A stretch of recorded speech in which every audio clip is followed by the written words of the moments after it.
extremely dangerous weather, winter weather heading toward us tonight. A live look over Greensboro, Winston-Salem, High Point, and Burlington shows heavy cloud cover at this point, and our weather team is tracking the timing of it all. Thank you for joining us on WFMY Plus. I'm Chad Silber.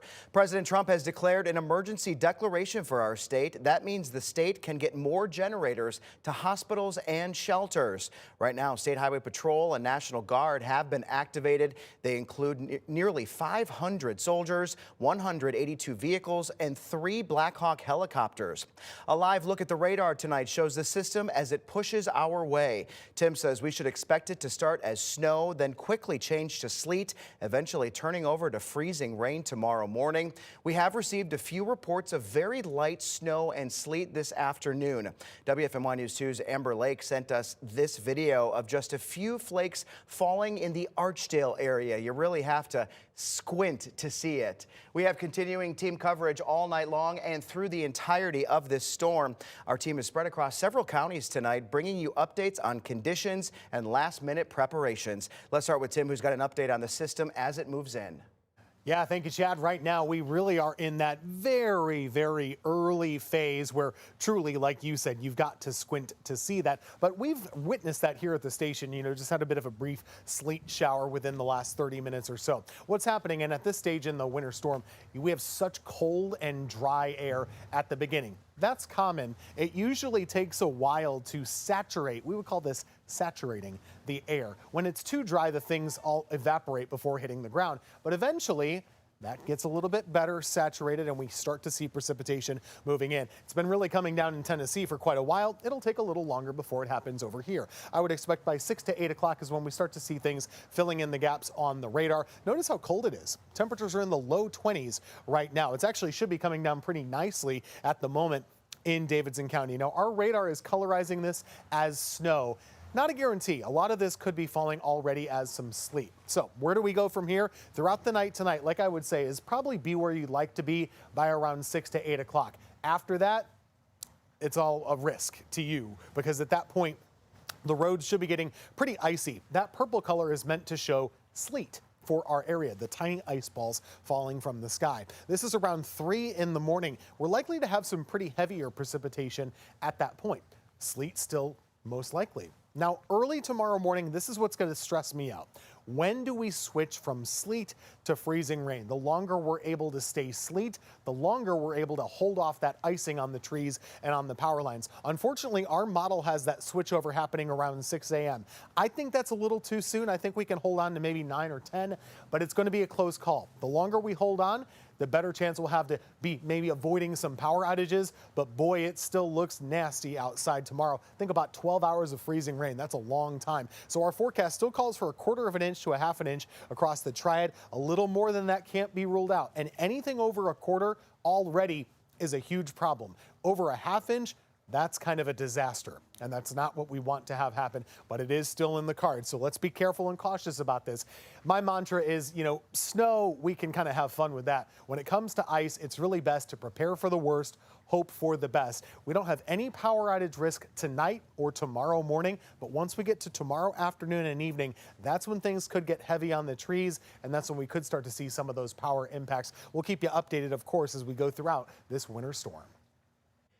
Tim, thank you. The power is going to be an issue down the road, no doubt. That's why hundreds of utility workers are now in the Triad and they are ready to go. WFMY News 2's Nixon Norman is live at the staging area. Nixon, it's quite the sight to see. Just like all of you at home are in a holding pattern waiting to see something fall from the sky, so are the utility workers here at the Four Seasons Town Center who are lined up and ready to go if and when your power goes out. Now, I'm not going to lie to you. In the past hour or so, we have seen some sort of white flakes fall from the sky. I don't know whether that is Snow or not, but take a look at this drone shot. One of our WFMY News 2 photographers, Jake Capers, took this in the last few hours. It shows just the sheer amount of equipment ready to go out. I was told there are around 350 trucks in total here, and you can see that there's all sorts of trailers with even more equipment. Of course, all used to get your power on in the instance of an outage. Earlier, we spoke with the Duke Energy rep who says yes, while crews can get hit with stressful situations in weather like this, like we all can, it's also why they do what they do. There's a thrill and a real sense of satisfaction to helping people get their power back on. The crews, they enjoy going on storm. They literally call it that, going on storm. And so a lot of these crews, they're excited to be here. Our Duke Energy crews, and I can kind of speak for them, they always say their favorite part of the job is getting the lights back on for customers. And I feel like that's a common sentiment among line workers. You know, so they enjoy doing that, even though it is a long haul for them. But they are, you know, they are in it for the long haul. They're here to get the lights back on. They're excited to do it. It is a stressful job. And, you know, when you think about the conditions they work in, it's cold, sometimes it's hot, you know, it's all kinds of things, but they are committed to their job, and we are just thrilled they're here with us this weekend. Now, I mentioned that I'm at Four Seasons Town Center. Of course, there's a mall here. I did step inside just for a few minutes to not cool down, of course not, to actually warm up. And I actually spoke with some employees working in there. They asked me, how bad do you really think it's going to get? And of course, I had to refer to our WFMY News 2 meteorologists and say that it could be dangerous due to the amount of ice that we could get. They say that they close up in there at 8 p.m. tonight, and they hope they do not have to come back tomorrow. But we are here in front of all of these trucks and at the mall, and let me tell you, it's bitterly cold. Nixon, and you had mentioned in a live shot earlier in the afternoon that they're from all over the place. You've seen vehicles from, very far north. Yes, like some of the more northern spots are Michigan, Indiana, and then you see trucks from closer areas like Tennessee or Florida, you know, just a few states over, but still, it's a long haul to get all the way here to North Carolina, and to do, again, like the spokesperson was saying, a really stressful but a really satisfying job putting people's power back on. Obviously, we don't see many of the workers behind you. They're likely just kind of resting up before they have to go into action. Have you seen any of them? What's the mood around there ahead of this storm? Actually, I'm glad you asked that, because just as I mentioned, I had gone inside the mall just to kind of warm up, just to get out of the elements for a second. I saw so many linemen actually in the mall with even shopping bags. I saw one with a rack room shoes bag in his hand, you know, people in there eating at the food court. You know, they, just like us, just like you at home, we're all in this holding pattern. We're just waiting to get something come from the sky and get out and to do what we have to do. Like us, report the news, they got to go out there and turn people's power back on. But there was a lot of them inside the mall. Yeah. Nixon, thank you. I think we're all just kind of standing by waiting. We appreciate it. Go to room and make sure all your vents are open. There's no furniture sitting over your vents. Keep the doors in each room open so that we can circulate some airflow. Changing the filters is a big key too. It almost seems too simple, but really, when you do your supply run, buy new air filters. Those dirty air filters make your heating unit work a lot harder. You don't have to buy the most expensive air filters, but think of this. If you buy a filter from the store and you can put sugar or salt on it and shake it over the sink, if it falls through it, then imagine what it's going to do to any type of dust or debris. It's just going to pull right through it. So, we try to use analogies like that in front of our customers. Next, check your doors and windows. Don't let the warm air that you're paying for inside leak outside.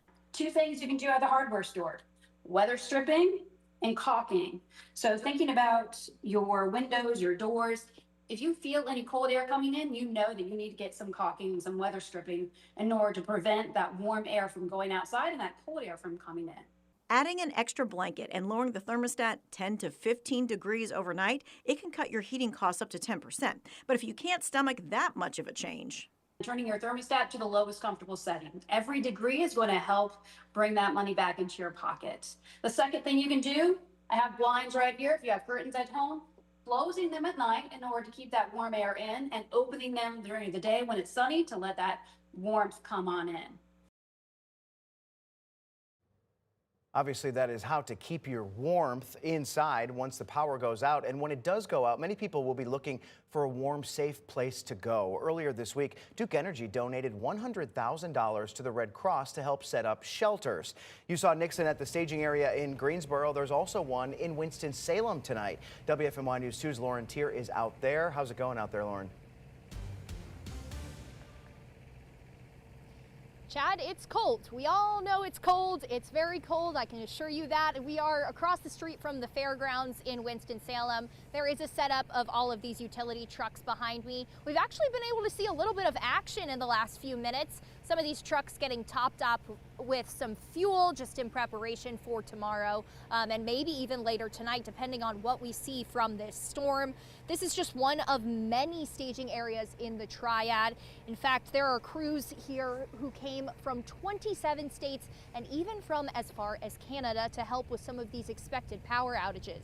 Duke Energy officials say that right here in Winston-Salem at this staging area, there are about 100 trucks ready to go just in case.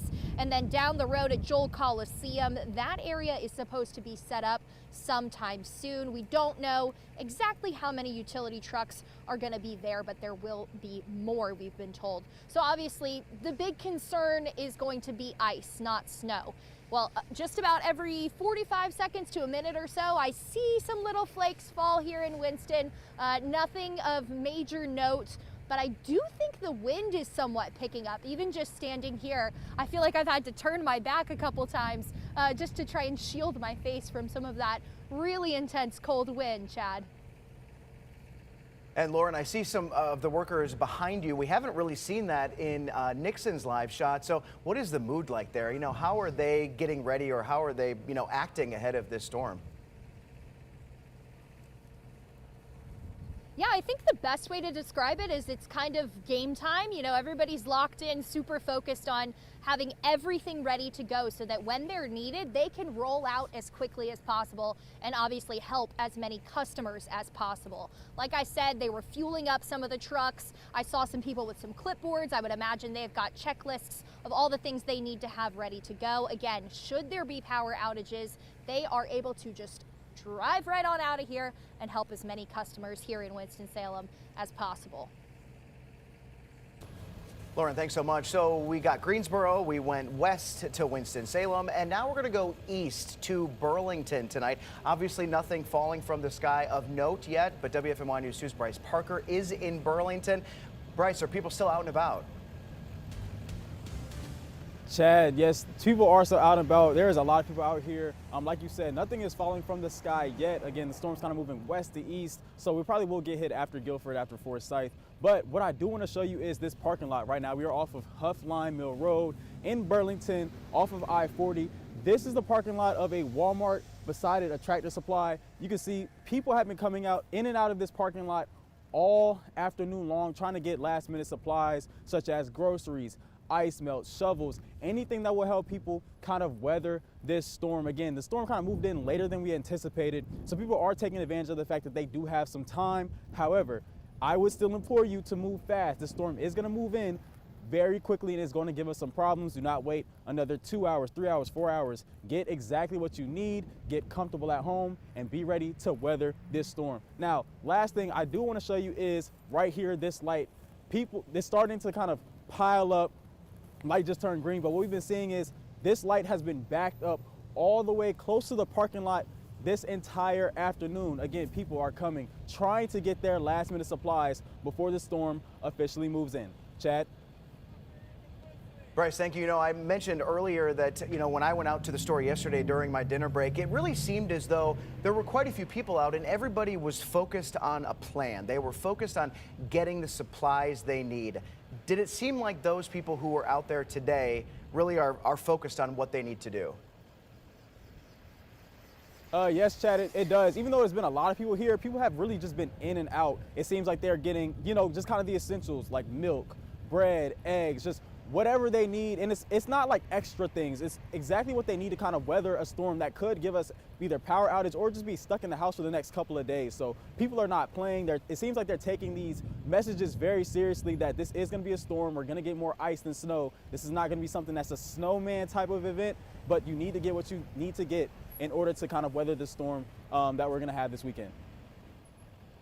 Bryce, thank you so much. And, you know, if you think about it, a lot of people who are going to the stores at this point might find it difficult to find stores that are open or at least stocked at this point. We learned earlier in the afternoon today that most Harris Teeters in our Triad area will be closing at 8 o'clock tonight. We've seen a lot of pictures from people who have shown that there are empty shelves at this point, which is really no surprise as we prepare for this storm. I want to bring Chief Meteorologist Tim Buckley back in here with us. Tim, you've got the live radar up right now. How is it looking compared to what you think it was going to look like? Yeah, so we're going to, show everyone a little bit of a tour around the area right now, Chad. So here we are kind of looking to find some of the heaviest spots at the moment. A lot of times the beginning of the storms that we tend to see in our area in the wintertime, the air is so bone dry at the beginning that you have a lot of work to do to get it moistened up for it to actually hit the ground. So right now, if you're in Guilford County, let us know what you're seeing, to be honest with you. Right now, we are looking at good returns on radar, but a lot of this is still evaporating before really coming after us. What I do want to show you, of course, is the hour by hour as well. So here's your futurecast.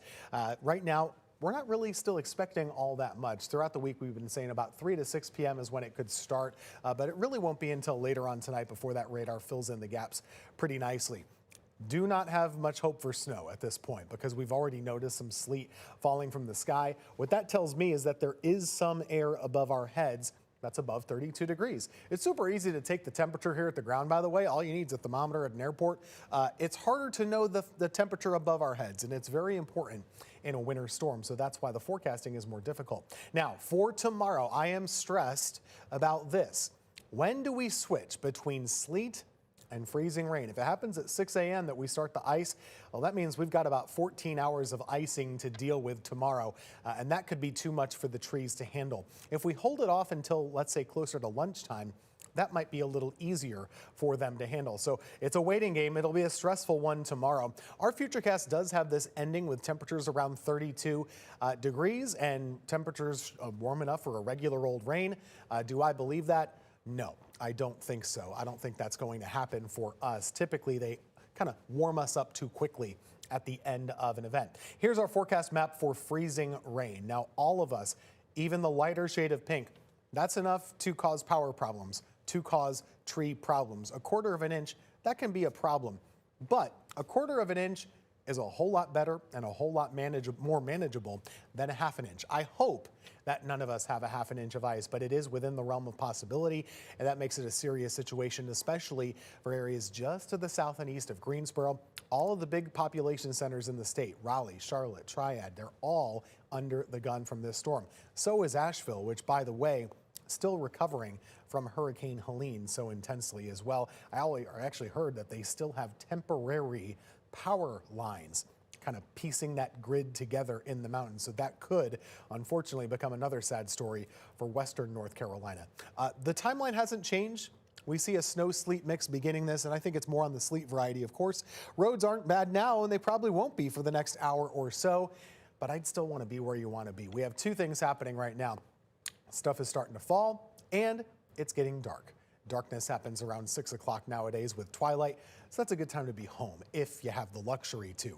Heading into tomorrow. Tomorrow is the day. That's the storm day for us. We will see a mixture of sleet and freezing rain. Sleet more so in the morning, ice accumulating more in the afternoon, and it is problematic. I think power outages are a concern for us, especially toward the end of the day. But just because it's freezing rain outside doesn't mean trees get scared and they already start to fall. You have to put the weight on, and so it takes a while. I think it won't be until the afternoon into the evening. Maybe you're trying to watch the football game on News 2 tomorrow afternoon. I get it. Hold tight. I think hopefully we'll be able to keep those lights on. We obviously want to enjoy ourselves while being safe as well. Winds, not a huge issue tomorrow. That's thankful, but I will say, even when the storm pulls away from us, we go into Monday with some sunshine.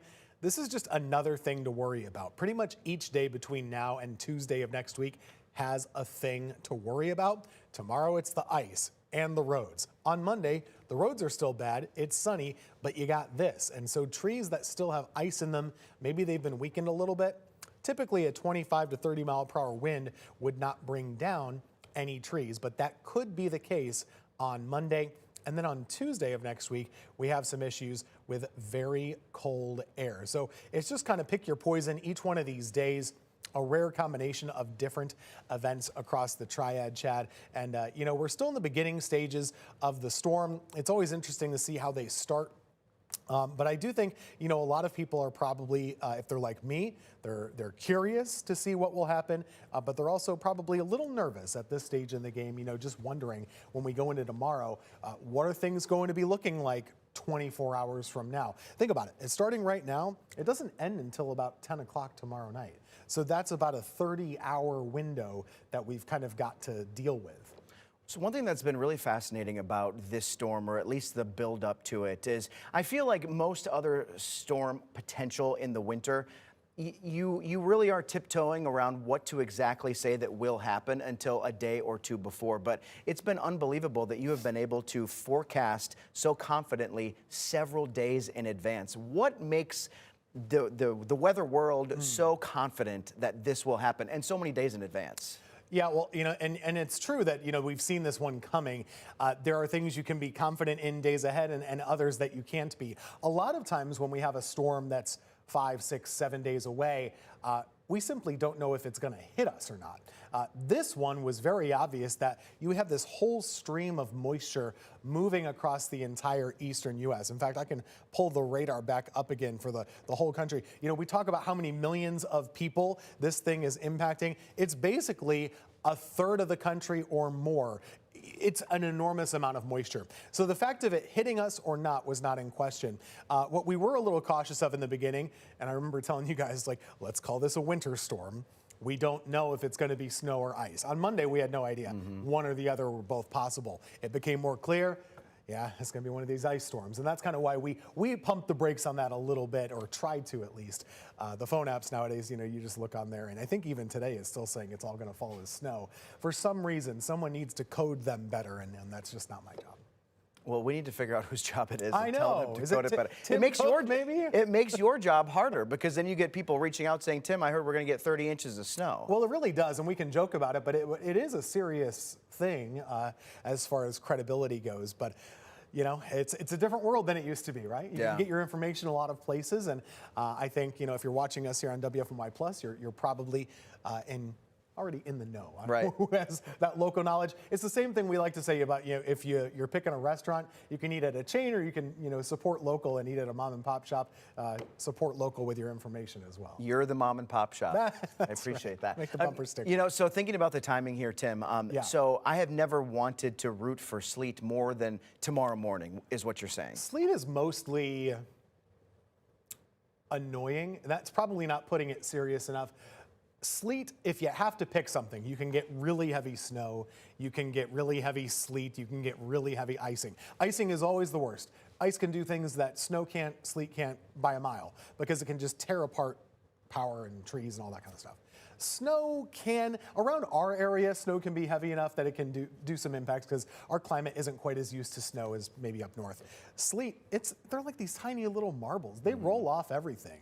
So their biggest impact, and the thing that we will notice the most from the sleet that falls tonight and tomorrow morning, is that it's just going to stay on the road, and it's going to stay on your driveway. And when it melts a little, it's going to refreeze, and then it's a glacier. So those are real problems, and those are real impacts.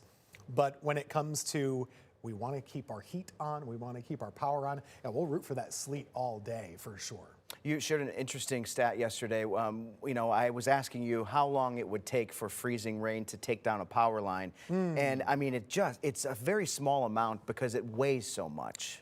I think the stat that I'm aware of is if you take a standard power line width, you know, you see them spaced pretty evenly around the city. A standard width of a power line, if you put a ½ an inch of ice on that, that's 500 pounds. And you think about it another way. I mean, think about a huge animal sitting on a power line. Is it going to break? Yeah, probably. And so it's the same thing when it comes to ice. And think about it. There are a couple of ways that you can take the power out when it comes to a storm. You could weigh it down with the weight of the ice. That's one option. Another option is that a tree nearby, the whole tree doesn't have to fall down. You just have a branch fall down and then it snaps the power line.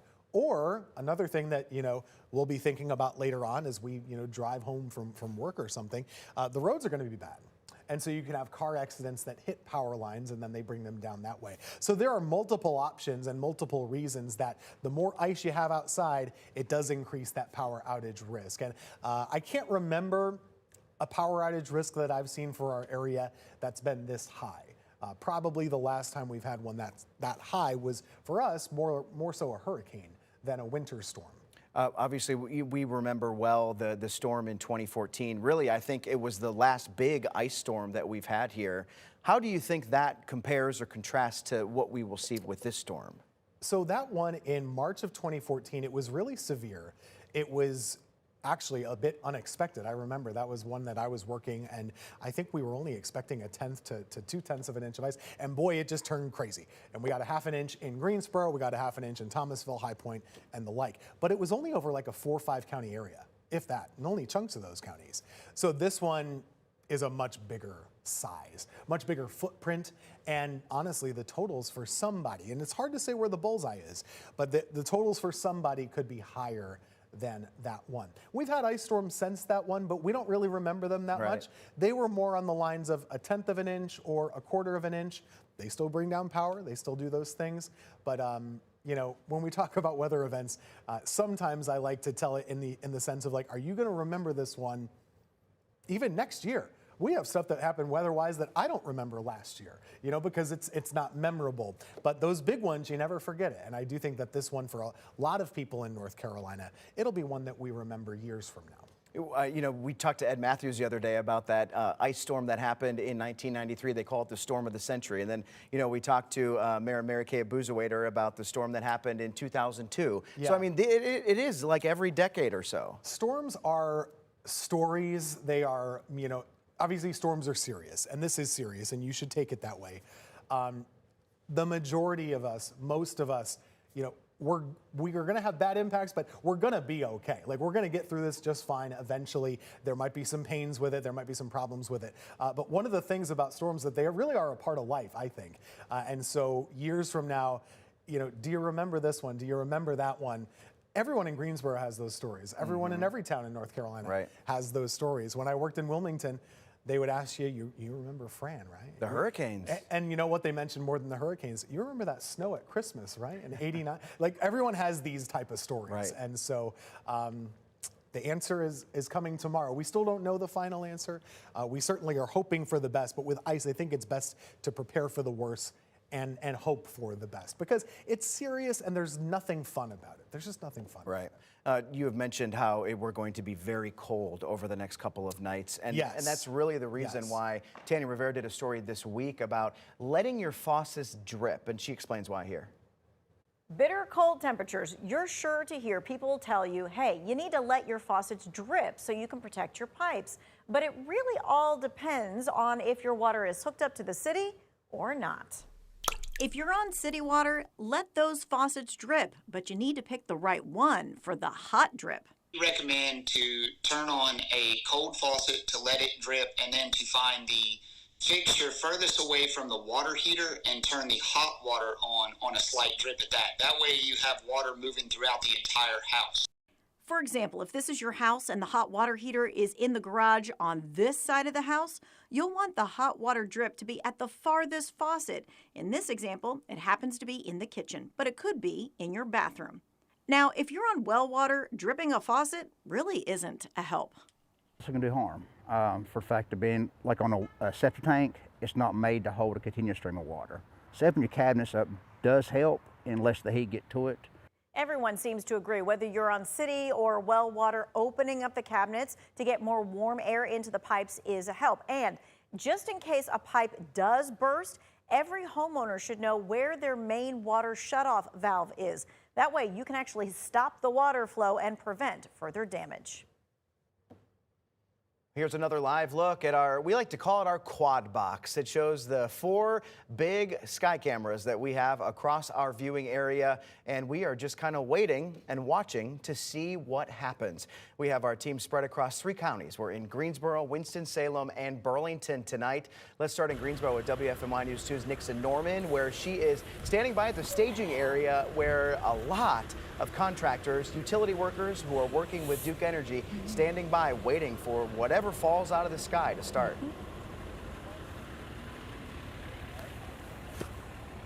I actually have an update on some action for you. This is actually not the same location where all of those utility trucks we have been talking about for days are at. This is actually a new spot. This was something that happened in just the last 10 to 15 minutes. You see all of these trucks behind me?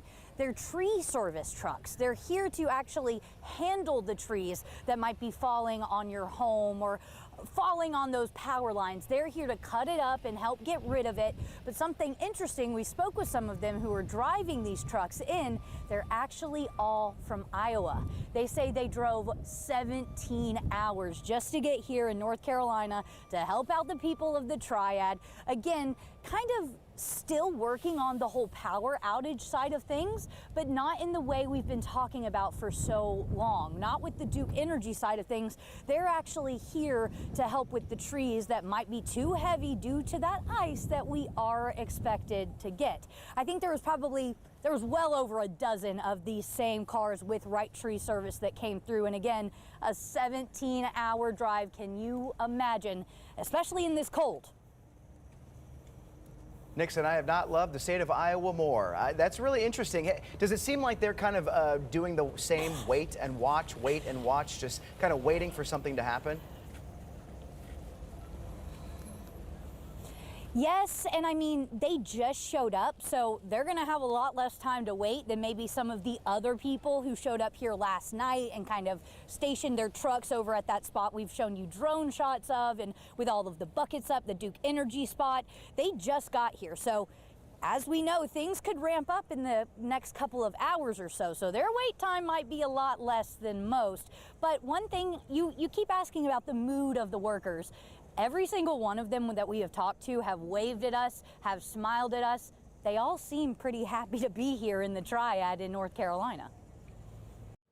All right, Nixon, thanks so much. We'll check in with you in just a little bit. Let's go west now to Winston-Salem, where WFMY News 2's Lauren Tier is standing by. She's at a similar staging area, if you will. All of these contractors from around the country have joined us here in the Triad to help with Duke Energy and other utility companies to make sure that they're able to get the lights back on if and when they go out. Any updates for us, Lauren? Well, Chad, I thought it might be a fun idea to kind of take a stroll through some of these aisles and look at exactly where all of these utility crews are coming from. You might be surprised to hear it. The #1 license plate that we've seen the most of so far, Massachusetts. So maybe another favorite state to add to your list, Chad. We've got Massachusetts over here. I've seen Ohio. I've seen Arizona. I've seen Florida. I've seen Pennsylvania. I mean, it does really seem like they're just kind of coming from all over, and us here in the Triad certainly are very grateful. And Lauren, you had mentioned the last time we spoke that you kept seeing what seemed like very light flurries. Are you still getting that there? I think we're all kind of waiting to see when this system will start dropping something out of the sky. Yeah, Chad, we're still patiently waiting. I think I said just a few minutes ago, it was like every 45 seconds to a minute or so, I would see some flakes fall. Haven't really seen much, still about the same, maybe every minute or so we'll see a couple, but it's pretty quiet out here in Winston-Salem. Of course, being here at the staging area, the things that we can hear right now are pretty much the generators that are keeping the lights on here in the parking lot. And then over here, if we turn, we can see a diesel truck filling up some of these trucks ahead of, you know, whenever this winter weather does come in, and just in case they're needed, they are gassed up and ready to go. Of course, some of them came from really far away, so I imagine refilling the tanks is probably a very necessary step to stay prepared and on top of things, just in case the worst happens. All right, Lauren, thank you so much. We're going to check in with Alex Williams now, our meteorologist who's standing by to talk about the ice, because obviously, Alex, the ice, we have been talking about it for days, really seems to be the big concern out of this system. Yeah, you're absolutely right, Chad. And out here on Weather Garden, it is flurrying. The wind picks up, and that makes it feel colder, of course. We've got a wind chill, definitely. But sleet doesn't blow around like flurries do, so maybe it is flurrying a little bit. The sleet is kind of let up for the time being, but let's talk about the ice, because that's going to be the biggest impact from this system. There's our forecast, of course. You can see south of the Triad, potentially a crushing ice storm. And let's kind of give you an idea of how much ice and what type of problems we could see. So we'll start off with 1/10 of an inch of ice, right? You're going to start to coat your sidewalks, your pavement, your roads, and a light glaze of ice. That in itself can be slippery, but we're not just coating the sidewalks, we're coating the power lines, we're coating the trees, and a light glaze of ice. So no, at this point, you're not really starting to see power outages. It's not until we grow that ice a little bit more to say about 1/4 inch of ice. This is now where we start to see that weight being felt on some of those trees. We start to see potential power outages there, and we start to see things become increasingly dangerous, especially road-wise or even on infrastructure. Just, again, that weight that Tim was talking about, you can think of it like a giant animal or elephant sitting on the power lines or sitting on the trees. It starts to weigh them down. The weight of ice has a lot more weight than water itself. And so because it's a solid, because of its crystalline structure, all of those things, that adds weight. So when you have 1/4 inch of ice, which doesn't sound like a lot, you're starting to weigh maybe several hundred pounds of ice onto objects. Now you get to 1/2 inch of ice, and this is where we really start seeing catastrophic ice storm and serious problems. We're talking considerable damage to infrastructure, to trees start falling down, power lines start falling down, and we see those significant impacts. And again, this is in the forecast. This is not just out saying it out in the air. It's in the forecast for parts of our viewing area, especially towards the southern portions of our viewing area. We're talking Randolph County. We're talking Montgomery County, into Davidson County, parts of Allen County. So yes, we really do need to watch this very closely, because ice is absolutely destructive. And the thing that comes with that, of course, is power outages. So we are looking at a high potential of power outages starting really tomorrow, maybe late afternoon into the evening. We have to allow the ice time to build up on things before we start seeing those issues. But we are expecting a high percentage of power outages for a lot of folks across the Triad and really across the Piedmont in general. We're also not going to help by sending in some wind as we go into Monday. These are all things that could lead to widespread power outages that last for several days. Something to take very seriously. Alex, thanks so much. As you can imagine, a lot of people taking last-minute preps. We know that WFMY News 2's Bryce Parker is in Burlington outside of a Walmart over there. Bryce, you've seen a lot of people come and go over the last couple of hours. Yes, we have, Chad, and things are starting to get a little bit interesting here in Alamance County. I can see a couple of snow flurries that are coming down in the last couple of minutes. You know, the weather is unpredictable. Tim Buckley will tell you that, Alex Williams will tell you that, but we do want to show you this parking lot here at the Walmart off of Huffline Mill Road in Burlington. As we said, we have been seeing people come in and out all day. Cars have been stacking in and out. Traffic has been building. However, these lines are starting to thin out. Like we said, you want to start getting here, getting your supplies and getting them fast. You had a little bit of time because the weather moved back. However, you don't want to waste time. So people are starting to kind of thin out this parking lot. You want to get your things. You want to be inside. You want to be safe for this storm, because tomorrow is not the time for you to be outside. You want to be inside, warm, with all your materials, and also, you know, take some time, maybe watch the AFC Championship game on our WFMY News 2 airs. But yeah, people are still coming out, getting their essential items to try to weather this storm this weekend. And you got to get a plug in for the game. Thanks so much, Bryce. That game will be on our air tomorrow, so make sure you tune in. And with this winter storm affecting how we travel, we're learning from WFMY News 2 meteorologist Claire Fye why overpasses and bridges are the first to freeze.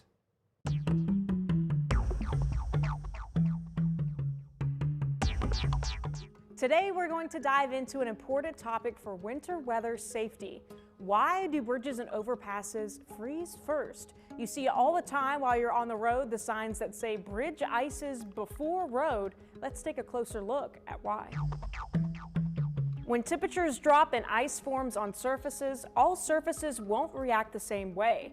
Regular roads are built on the ground with the earth beneath them acting as a thermal buffer. This helps keep the pavement warmer than the air temperature, delaying the freezing process. But bridges, air surrounds them on all sides. There's no insulation to hold the heat, so the bridges get colder more quickly, freezing first. Another factor to consider is the wind.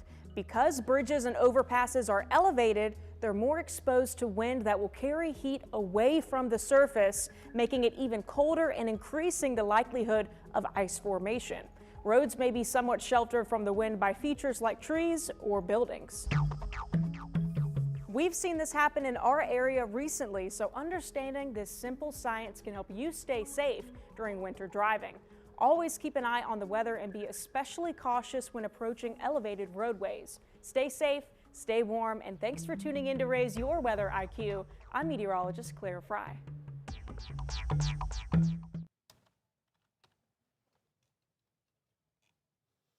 We know that you have plenty of questions about the weather because you've been sending them to us. But here's another way that you can get them to us. You can text in your questions. There's a number on your screen, 336-379-5775. We will get your questions and work to answer them on the air. All right, let's get back to the forecast now and the winter radar. Tim Buckley, I'm going to bring in our chief here to talk about this system, as it really looks like it's kind of taken hold over our area, but there's a good reason why we haven't really seen it at our level yet. Yeah, it's always a little bit of a waiting game, right? And when you see that, and you could be tracking this at home on the interactive radar, you see it right here, right now, all of that looks like we're getting a lot of snow. At the moment, though, there's not much falling from the sky, as our reporters have been showing us. Part of the problem is that it's super dry outside, and typically it takes a couple of hours of snowy precipitation or sleet precipitation to actually reach the ground. So that's what we'll be tracking over the next little bit this evening. Our model thinks it might still be until about 8 o'clock before you start to get anything super impactful. But at that point, it's dark, it's cold. Good idea to kind of be where you'd like to be through the rest of the storm. Now, overnight should be a little bit heavier out there, and you're mostly going to be falling as sleet from the sky. That's the deeper purple. The problem starts to arrive tomorrow. Our road conditions go downhill tonight. Not a soul of you will lose power from the weather. But tomorrow, when the freezing rain starts to take over, and that could happen either early morning or late morning, that's when we get a little nervous. Notice how our model, by the way, is showing a couple of dry breaks out there. You'd think, that's wonderful news. Well, actually, a lot of times with freezing rain, if you have lighter amounts of precipitation or even drizzle, it can accumulate more quickly. I know that sounds kind of backwards, but that's the science of it. If it's heavy, it just kind of washes right off the side of the tree. But otherwise, it can kind of stick on there a little easier. Bottom line, still a serious storm we're tracking for you. I know it's the waiting game part.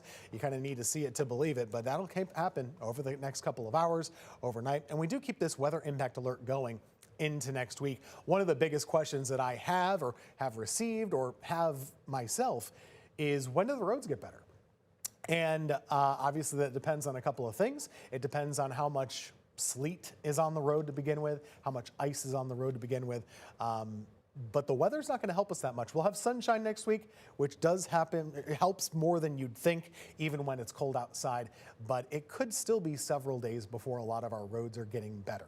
Some people might look at that 7-day forecast and see, well, there are a couple of days that it gets above freezing, yeah, but there's going to be so much to melt that it's going to take time. And ice, it doesn't look like much, but it is harder to melt it than it is to melt snowflakes, just because it's all dense, it's solid water. So it takes a lot of energy, it takes a lot of time. I think we'll need to have some patience. We'll probably have some tough moments over these next couple of days, maybe the next week. So just kind of keep that in mind and mentally prepare for that. How you doing? We're doing. You're doing okay? Chugging along. You're doing great. We got a long way to go. I'm waiting on more. Just waiting on something to happen. We've been talking about it for days. I saw some sleet out there. Did you? I named them. There were a couple of them falling down there. Thanks, Tim. And thank you for joining us. We're going to have a lot more coming up at the top of the hour on WFMY News 2. On Channel 2, we're going to be there on TV. We'll see you then. Weather doesn't wait, and neither should you. I'm WFMY News 2 Chief Meteorologist Tim Buckley. Now you can watch live radar 24/7 on WFMY+. We're giving you the power to track the forecast in real time on your schedule, so you know what's